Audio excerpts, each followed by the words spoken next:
నమస్తే, welcome to Victory media news. బులెటిన్ల ముందుగా హెడ్లైన్స్ చూద్దాం. బీఆర్ఎస్ పార్టీలో చేరికలు.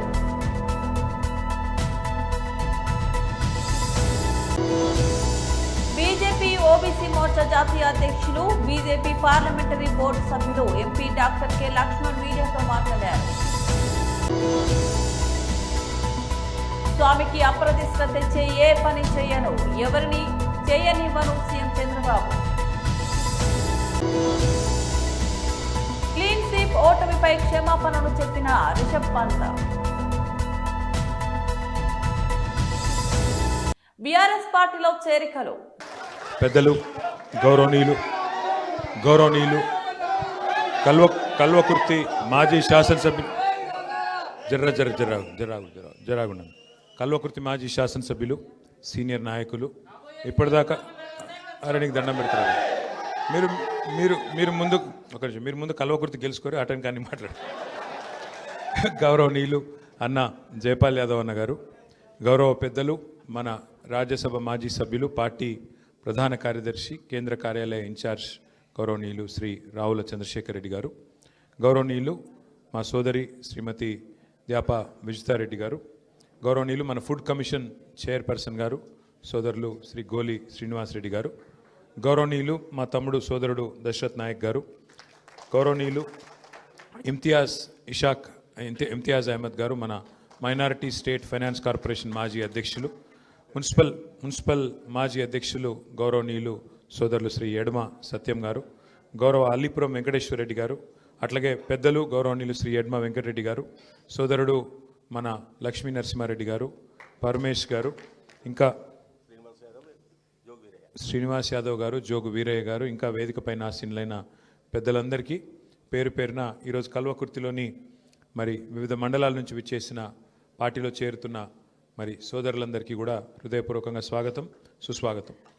జైపాల్ యాదవ్ గారు మరి ఖర్చు తప్పించుకున్నందుకు ప్రోగ్రాం ఇక్కడ పెట్టినా అని చెప్పిండు. చాలా సంతోషం. మరి వాళ్ళకి భువనన పెట్టిరా లేదా? సో ఖర్చు తప్పించిండు, మొత్తానికైతే మీకు భోజనం అయితే పెట్టినా అని చెప్పిండు. చాలా సంతోషం, థ్యాంక్ యూ. జైపాల్ యాదవ్ అన్న మాట్లాడుతూ చాలా విషయాలు చెప్పినారు. అందులో ఇవ్వాలని నాకు తెలిసిన విషయం ఏంటంటే, రేవంత్ రెడ్డి నేనే రాజకీయాలకు తెచ్చినా అని చెప్పిండు. సో ఇప్పుడు రేవంత్ రెడ్డిని ఆయన చేస్తున్న దుర్మార్గాలను, ఆయన చేస్తున్న అరాచకాలను ఎవరో అయితే తిట్టుకుంటారో దానికి బాధ్యత ఎవరో మీకు అర్థమైపోయింది. ఇక మరి నిన్ను తిట్టుకుంటారు. ఇలా నువ్వు సీక్రెట్ చెప్పినావు, రేపటి నుంచి నిన్నే తిట్టుకుంటారు, నువ్వు తెచ్చినావు రాజకీయాలకని. సరే, రాజకీయాల్లో అధికారం ఎవరికి శాశ్వతం కాదు. అప్పుడప్పుడు గెలుపు ఉంటుంది, అప్పుడప్పుడు ఓటమి ఉంటుంది. దాని గురించి పెద్ద ఆందోళన పడాల్సిన అవసరం ఏం లేదు. ఎందుకంటే ఈ దేశంలో మనం చాలా చూసినాం. ఇందిరాగాంధీ లాంటి గొప్ప నాయకురాలు, బాగా ప్రజాదరణ కలిగిన నాయకురాలు కూడా ఓడిపోయింది. ఎన్టీ రామారావు లాంటి సూపర్ స్టార్, ఎందుకంటే అసలు ఒకప్పుడు దేవుడు అంటేనే ఎన్టీ రామారావు.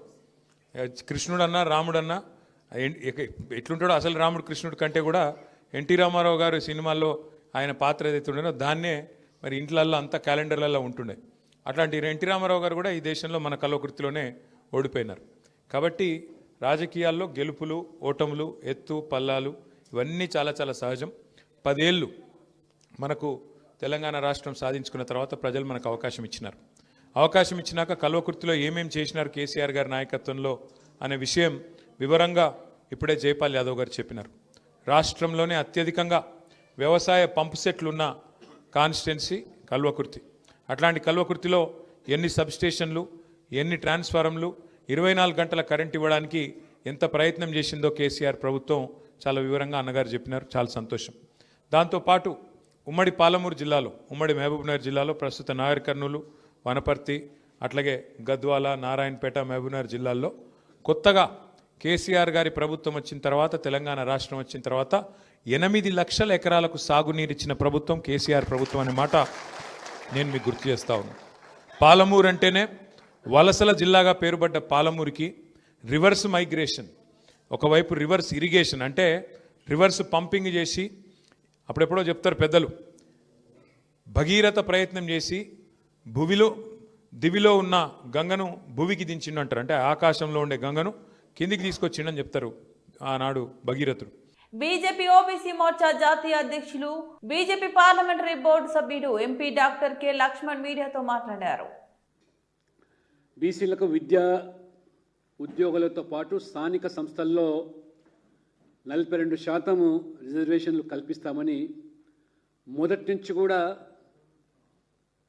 ఊదరగొట్టి కాంగ్రెస్ పార్టీ చివరికి ఈరోజు చేతులెత్తేసి ఒక భస్మాసుర హస్తంగా బీసీల పట్ల కాంగ్రెస్ పార్టీ ఈరోజు మారుతూ ఉన్నది. పంచాయతీ ఎన్నికల్లో 42% రిజర్వేషన్ల కోసం జీవో 46 తీసుకొచ్చి ఏ రకంగా ఇవాళ బీసీలను మోసం చేస్తూ ఉన్నది, దగా చేస్తున్నదో చాలా స్పష్టంగా కనీసం 20% కూడా రిజర్వేషన్లు ఇవ్వకుండా 17% మాత్రమే ఇవాళ రిజర్వేషన్లు ఈ పంచాయతీల్లో కల్పించి బీసీల పట్ల మరొకసారి కాంగ్రెస్ యొక్క వ్యతిరేకతను ఇవాళ ప్రదర్శిస్తూ ఉన్నది. కులగణన అన్నారు. కులగణనల పేరు మీద సర్వేలు 200 కోట్ల రూపాయలు ఖర్చు పెట్టి కొండను తవ్వి ఎలుకను పట్టిన చందనంగా ఈ ప్రభుత్వం వ్యవహరించింది. సర్వేలు, కోటా కోసం నివేదికలు, అసెంబ్లీలో బిల్లులు, ఢిల్లీలో ధర్నాలు, ఆర్డినెన్సులు, జీవోలు అంటూ మరి అడౌట్ చేసి వెనుకబడ్డ వర్గాలను మరి మైమరపించి ఆశలు రేకెత్తించి చివరికి బీసీలను వెన్నుపోటు పొడిచినటువంటి ఈ యొక్క రేవంత్ రెడ్డి గారి ప్రభుత్వం. ఆ రోజు కూడా బీసీల సర్వేల పేరు మీద కేవలం అక్కడ మహారాష్ట్రలో ఎన్నికలు ఉన్నాయి కాబట్టి బీసీల యొక్క ఓట్లు లబ్ధి పొందాలి అని ఆ రోజు రాహుల్ గాంధీ గారు రేవంత్ రెడ్డి గారిని ప్రేరేపిస్తే హడావిడిగా తూతూ మంత్రంగా అశాస్త్రీయంగా ఏ రకంగా సర్వేలు నిర్వహించారో బట్టబయలైంది. మహారాష్ట్ర ప్రజలు ఏమాత్రం కూడా కాంగ్రెస్ పార్టీని విశ్వసించలేదు. అక్కడ ఉన్నటువంటి బీసీ వర్గాలే కాదు అన్ని వర్గాలు కూడా ఈ మోసపూరిత చర్యల పట్ల ప్రభావితం కాకుండా ఏ రకంగా చెంప చెల్లు మనిపించారో మహారాష్ట్రలో మనం చూసాం. కాంగ్రెస్ పార్టీ 200 కోట్లు ఖర్చు పెట్టి సర్వేలు చేస్తే సాధించింది ఏమిటి? ఇవాళ అమాయకులు కొంతమంది మన బీసీలు అల్ప సంతోషులు పాలాభిషేకం అన్నారు, పూలాభిషేకాలు అన్నారు, రేవంత్ గౌడ్ అన్నారు, రేవంత్ యాదవ్ అన్నారు, రేవంత్ ముదిరాజ్ అన్నారు. ఆ రకంగా ఆకాశానికి మరి ఎత్తుకొని అదే రేవంత్ రెడ్డి గారు ఇవాళ బీసీల పట్ల ఒక భస్మాసుర హస్తంగా మాట్లాడే ఉదంతం ఇవాళ. రాజధాని అమరావతిలోని వెంకటపాలెం వెంకటేశ్వర స్వామి ఆలయాన్ని తిరుమల తరహాలో అత్యద్భుతంగా తీర్చిదిద్దుతామని ముఖ్యమంత్రి చంద్రబాబు స్పష్టం చేశారు. 260 కోట్లు అంచనా వ్యయంతో చేపట్టనున్న ఆలయ విస్తరణ పనులకు ఆయన గురువారం శంకుస్థాపన చేశారు. ఈ బృహత్తర కార్యాన్ని 2.5 ఏళ్లలో పూర్తి చేయాలని తిరుమల తిరుపతి దేవస్థానం అధికారులను ఆదేశించారు. ఈ కార్యక్రమంలో టీటీడీ చైర్మన్, కేంద్ర రాష్ట్ర మంత్రులు, ఎమ్మెల్యేలు, రాజధాని రైతులు పెద్ద సంఖ్యలో పాల్గొన్నారు. గౌరవనీయులు శాసనసభ్యులు శ్రవణ్ కుమార్ గారు, మున్సిపల్ అడ్మినిస్ట్రేషన్ మినిస్టర్ నుండి నారాయణ గారు, సహచర మంత్రివర్గ సభ్యులు, టీటీడీ పాలక మండలి సభ్యులు, అధికారులు, పండితులకు అందరికీ కూడా పూజారులకు అందరికీ నా నమస్కారాలు. ఈరోజు మనందరం ఒకసారి ఆలోచిస్తే ఒక పవిత్రమైన దేవాలయం వెంకటేశ్వర స్వామి దేవాలయాన్ని మనం ఇక్కడ నిర్మాణం చేసుకోవాలని ఒక సంకల్పాన్ని చేశాం. కలియుగ దైవం అమరావతి, దేవతల రాజధాని అమరావతి అయితే మన రాజధాని అమరావతి. అంటే ఈ రెండు కూడా ఏ విధంగా సింక్రనైజ్ అని ఆలోచిస్తే ఇంకొక పక్కన మన రాష్ట్రంలో కలియుగ దేవుడు వెంకటేశ్వర స్వామి ఇక్కడ ఈ యుగంలో అవతరించారు. ఇది ఒక ఆలోచన. ఈరోజు మీరు చూస్తే 2019లో ఆలయాన్ని నిర్మించాలని ఒక సంకల్పం చేసి పేరు పెట్టినప్పుడే వెంకటేశ్వర స్వామి కూడా నాకు ఆ సంకల్పాన్ని ఇచ్చాడు, అమరావతి పేరు పెట్టాలని. అందుకే పేరు పెట్టాం. అదే సమయంలో నేను ఒకటే ఆలోచించాను, ఈ సందర్భంగా ఒక్కసారి ఈ ప్రాంత రైతుల్ని పూర్తిగా మనస్ఫూర్తిగా మరొక్కసారి ఈ సన్నిధిలో వారందరికీ ధన్యవాదాలు, కృతజ్ఞతలు, అభినందనలు తెలియజేస్తున్నాను. ఎప్పుడైనా ఒక పవిత్రమైన కార్యక్రమాన్ని సంకల్పిస్తే ఆ పవిత్రమైన సంకల్పానికి కూడా ప్రజలు సహకరించాలి. ఇక్కడుండే రైతాంగం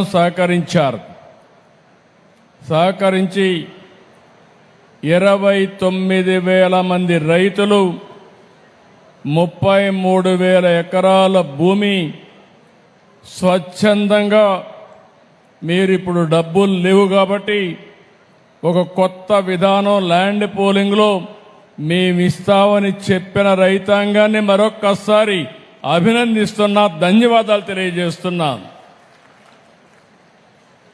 దానిపైనే ఆ సంకల్పం కూడా మీ అందరిలో వెంకటేశ్వర స్వామి కల్పించాడని నేను మనస్ఫూర్తిగా నమ్ముతున్నాను. 25 ఎకరాల భూమి, పవిత్రమైన ప్రదేశం, కృష్ణా నది ఒడ్డున వెంకటేశ్వర స్వామి దేవాలయం.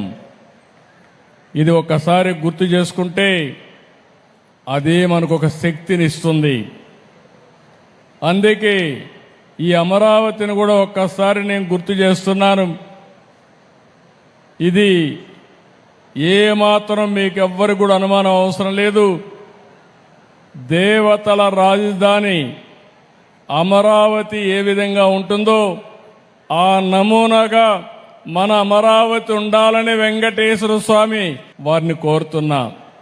సొంత గడ్డపై సౌత్ ఆఫ్రికాతో జరిగిన టెస్ట్ సిరీస్ లో టీమిండియా ఘోర పరాజయంపై తాత్కాలిక సారథి wicket keeper batter Rishabh Pant స్పందించారు. తాము మంచి క్రికెట్ ఆడలేదని అంగీకరిస్తూ అభిమానులు అంచనాలను అందుకోలేకపోయినందుకు క్షమాపణలు చెప్పాడు.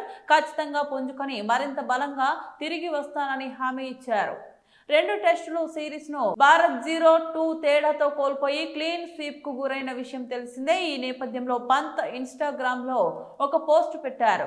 గత 2 వారాలుగా మేము సరైన ప్రదర్శన చేయలేదన్నది వాస్తవం. ఒక జట్టుగా ఆటగాళ్లుగా మేము ఎప్పుడు అత్యుత్తమంగా రాణించి కోట్లాది మంది భారతీయుల ముఖాల్లో చిరునవ్వులు చూడాలనుకుంటాం. ఈసారి మీ అంచనాలను అందుకోలేకపోయినందుకు మమ్మల్ని క్షమించండి. క్రీడలు ఎన్నో పాఠాలు నేర్పుతాయి. మేము కష్టపడి లోపాలను సరిదిద్దుకొని బలంగా పుంజుకుంటాం. మీ మద్దతుకు ధన్యవాదాలు అని పంత్ పేర్కొన్నారు. రెగ్యులర్ కెప్టెన్ శుభ్మన్ గిల్ గాయం కారణంగా గౌహతి జరిగిన 2వ టెస్టుకు దూరం కావడంతో పంత్ కెప్టెన్సీ బాధ్యతలు చేపట్టారు. అయితే ఈ మ్యాచ్ లో భారత్ 408 పరుగుల భారీ తేడాతో ఓటమి పాలైంది. 2000 తర్వాత భారత్ గడ్డపై సౌత్ ఆఫ్రికాకు ఇది 2వ టెస్ట్ సిరీస్ విజయం. మ్యాచ్ అనంతరం పంత్ మాట్లాడుతూ ఈ ఫలితం తీవ్ర నిరాశపరిచింది. ప్రత్యర్థి జట్టు సిరీస్ ను పూర్తిగా శాసించింది. ఒక జట్టుగా మేము అవకాశాలను సద్వినియోగం చేసుకోలేకపోయాం. అదే మా ఓటమికి కారణమైంది అని ఓటమికి గల కారణాలను వివరించారు. కరీంనగర్ జిల్లా జమ్మికుంట మండలం తనుగుల పరిధిలోని చెంబునిపల్లి గుంపుల చెక్ డ్యాం పై విచారణ కొనసాగుతుందని, మరో 4-5 రోజుల్లో ఎఫ్ఎస్ఎల్ రిపోర్టు పూర్తిస్థాయి నివేదిక రాగానే బాధ్యులపై చర్యలు తీసుకుంటామని హుజూరాబాద్ కాంగ్రెస్ పార్టీ నియోజకవర్గ ఇన్ఛార్జ్ ఒడితల ప్రణవ్ అన్నారు. గురువారం రోజున జమ్మికుంట పట్టణంలోని వినాయక గార్డెన్స్ లో నిర్వహించిన విలేకరుల సమావేశంలో ఆయన మాట్లాడుతూ గతంలో చెప్పినట్లు ప్రజాధనాన్ని ఎవరు దుర్వినియోగం చేసినా ఊరుకోమని హెచ్చరించారు. ఈ రాష్ట్రంలో ఇసుక మాఫియాకు ప్రధాన కారణం బీఆర్ఎస్ పార్టీ నాయకులని అన్నారు. గ్రామ పంచాయతీ ఎలక్షన్లు ఆల్రెడీ కోడ్ అనేది మనకు వచ్చింది. మరి ఫస్ట్ ఫేజ్లో కమలాపూర్ మండలం లోపల 23 గ్రామ పంచాయతీ, దాని తర్వాత థర్డ్ ఫేజ్ అంటే డిసెంబర్ 3వ తారీఖు నుంచి ఇల్లంతకుంట, వీణవంక, జమ్మికుంట, హుజూరాబాద్ సంబంధించిన గ్రామ పంచాయతీ సర్పంచ్ ఎలక్షన్లు వస్తే అవన్నీ ఆల్రెడీ అందరికీ నోటిఫికేషన్ కూడా చూసిండ్రు. అయితే ఈ దాంట్లో కాంగ్రెస్ పార్టీ హుజురాబాద్ నియోజకవర్గం నుంచి ఎవరైతే, ఎందుకంటే ఇది బీఫామ్తోని జరిగే ఎలక్షన్ కాదు కాబట్టి కాంగ్రెస్ పార్టీ బలపరిచిన అభ్యర్థులు కొన్ని స్థానాలలో కూడా ఉంటారు కాబట్టి కాంగ్రెస్ పార్టీ తరఫు అంటే మా కాంగ్రెస్ ప్రభుత్వం ఏదైతే ఇక్కడ గ్రామ పంచాయతీల ఎక్కడైతే ఏకగ్రీవం మండలాలలో జరుగుతాయో ఖచ్చితంగా హెచ్డిఎఫ్ ఫండ్ కింద డెవలప్మెంట్ పరంగా డైరెక్ట్ అక్కడ ఏకగ్రీవమయ్యే సర్పంచ్ హెచ్డిఎఫ్ ఫండ్ కింద విలేజ్ డెవలప్మెంట్కి 20 lakhs రూపీస్ ఎవరైతే ఆ గ్రామ పంచాయతీల నుంచి ఏకగ్రీవంగా తీసుకొచ్చి చేస్తారో ఆ విలేజ్లకి 20 lakhs రూపీస్ హెచ్డిఎఫ్ ఫండ్ కింద మరి మేము ఇక్కడ ఇన్ఛార్జ్ మంత్రులు, జిల్లా మంత్రులు, ముఖ్యమంత్రి గారు వారి చొరవతో తప్పకుండా ఆ విలేజ్ డెవలప్మెంట్ ఇష్యూ జరుగుతుంది. అదర్ దాన్ వేరే రకంగా కూడా ఖచ్చితంగా, ఎందుకంటే డెమోక్రసీ ఓటింగ్ ప్రాసెస్ అనేది జరుగుతుంది. మెయిన్ డెవలప్మెంట్ చేయడానికి కాంగ్రెస్ పార్టీ కట్టుబడి ఉంది. కానీ ప్రయారిటీ మాకు కూడా విలేజెస్ కాంగ్రెస్ పార్టీని వాళ్ళు అందరు ఊరూరు మా కాంగ్రెస్ పార్టీ అభివృద్ధి కోసం మేము ఏకగ్రీవం చేసినామని ఏదైతే అట్లాంటి మంచి ఒక సూచన మాకు వస్తుందో ఆ విలేజ్కి ఫస్ట్ ప్రయారిటీ కింద పెట్టుకొని వేరే విలేజెస్కు తప్పకుండా డెవలప్మెంట్ అనేది మా ఎజెండాలో ఉంది కాబట్టి అది చేసుకుంటూ మరి ఇది కూడా ఒక ఇన్సెంటివ్ లాగా ఆ సర్పంచ్ ఎవరైతే ఏకగ్రీవమైన సర్పంచ్ ఇది ఒక ఇన్సెంటివ్ లాగా కూడా మేము ఇక్కడ ఉన్న కాంగ్రెస్ పార్టీ మా కాంగ్రెస్ లీడర్లు, క్యాడర్లు అందరం కలిసి ఒక నిర్ణయం అనేది ఎంత బాగుంటుంది అనేది చర్చించి మరి హెచ్డిఎఫ్ ఫండ్ కింద 20 lakhs రూపీస్ అనేది ఆ విలేజ్ చేయడం జరుగుతుందని తెలియజేస్తుంది. గ్రామ పంచాయతీ ఎన్నికలలో భాగంగా రాష్ట్ర ఎన్నికల కమిషన్ విడుదల చేసిన షెడ్యూల్ను అనుసరిస్తూ కరీంనగర్ జిల్లాలో తొలి విడత సర్పంచ్ వార్డు స్థానాలకు రిటర్నింగ్ అధికారులు గురువారం నోటిఫికేషన్లు జారీ చేశారు.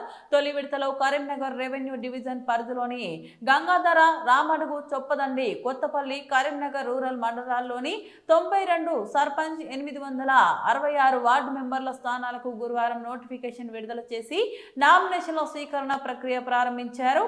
ఈ నేపథ్యంలో రామడుగు మండలం వెదిరా గ్రామ పంచాయతీ కార్యాలయంలో వెదిరా, వెలిశాల గ్రామాల పంచాయతీ ఎన్నికలకు సంబంధించి ఏర్పాటు చేసిన నామినేషన్ల స్వీకరణ కేంద్రాన్ని జిల్లా ఎన్నికల అధికారి కలెక్టర్ పమ్మేల సత్పతి సందర్శించారు. నామినేషన్ స్వీకరణ కేంద్రంలో సదుపాయాలు పరిశీలించారు. నామినేషన్ పత్రాల స్వీకరణకు చేసిన ఏర్పాట్లను గమనించిన పలు సూచనలు చేశారు. కలెక్టర్ వెంట రామడుగు తహసీల్దార్ రాజేశ్వరి, ప్రత్యేక అధికారి అనిల్ ప్రకాష్, స్థానిక అధికారులున్నారు.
ముఖ్యంగా జెన్ జెడ్ తరం వారి ఆత్మవిశ్వాసం సామర్థ్యం ప్రపంచానికి ఆదర్శమని ప్రధాని నరేంద్ర మోదీ ప్రశంసించారు. వారి సానుకూల దృక్పథం, సృజనాత్మకత ప్రపంచ యువతకు ఒక బెంచ్ మార్క్ అని నిర్దేశించగలవని ఆయన అన్నారు.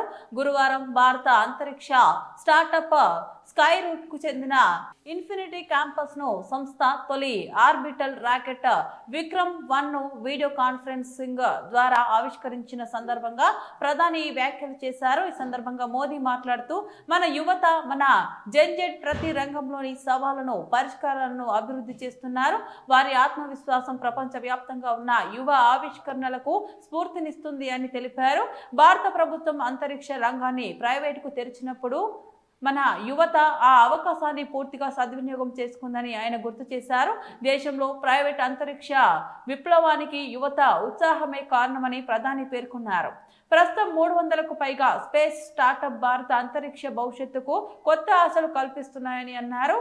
ఈ స్టార్టప్ లో చాలా వరకు పరిమితి వనరులతో ఉన్న చిన్న బృందాలుగా ప్రారంభమైనప్పటికీ ఉన్నత శిఖరాలకు చేరాలన్న సంకల్పంతో ముందుకు సాగుతున్నాయని కొనియాడారు. గత దశాబ్ద కాలంలో దేశంలో స్టార్టప్ విప్లవం వచ్చిందని, భారత్ ఇప్పుడు ప్రపంచంలోనే 3వ అతిపెద్ద స్టార్టప్ వ్యవస్థగా అవతరించిందని మోదీ నొక్కి చెప్పారు. దేశంలో 1.5 లక్షలకు పైగా రిజిస్టర్డ్ స్టార్టప్ ఉన్నాయని, ఇవి కేవలం పెద్ద నగరాలకే పరిమితం కాకుండా చిన్న పట్టణాలు, గ్రామాల నుంచి కూడా పుట్టుకొస్తున్నాయని వివరించారు. ఫిన్టెక్, అగ్రిటెక్, హెల్త్ టెక్ వంటి రంగాలతో పాటు ఇప్పుడు డీప్ టెక్, హార్డ్వేర్ ఆవిష్కరణల వైపు కూడా యువత అడుగులు వేస్తుందని ప్రధాని మోదీ హర్షం వ్యక్తం చేశారు. బులెటిన్ ముగించే ముందు మరోసారి హెడ్లైన్స్ చూద్దాం. బీఆర్ఎస్ పార్టీలో చేరికలు.